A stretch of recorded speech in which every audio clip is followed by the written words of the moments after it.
আসসালামু আলাইকুম। কি অবস্থা বার্সেলোনা ফ্যানরা? কি খবর আপনাদের? ভালো আছেন? রিয়াল মাদ্রিদ ফ্যানরা আপনাদের কি অবস্থা? অনেক তো লাফাইছেন, বার্সাকে একদম দেখিয়ে দিবেন।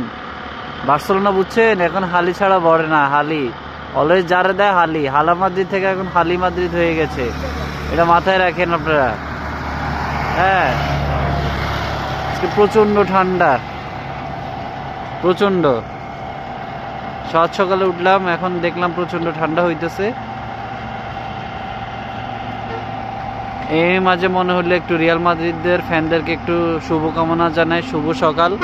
রিয়াল মাদ্রিদের দলটা হচ্ছে কি বর্তমানে ভারতীয় দাদাদের মতো সবার সাথে দাদাগিরি করে আসবে। শেষ পর্যন্ত ভারতীয় দাদারা যেরকম অস্ট্রেলিয়ার কাছে একটা মারাটা খায়, রিয়াল মাদ্রিদ বার্সেলোনার কাছে একটা মারাটা খায়।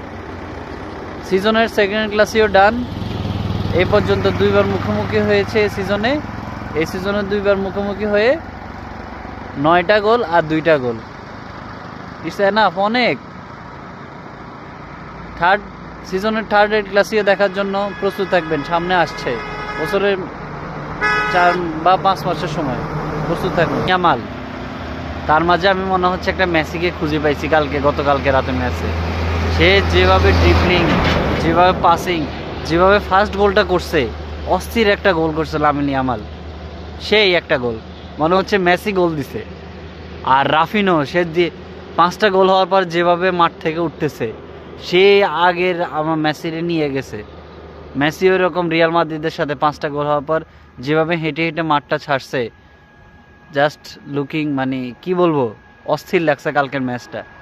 অনেক খুশি। নেক্সট এল ক্লাসিকে তো দেখা হবে রিয়াল মাদ্রিদ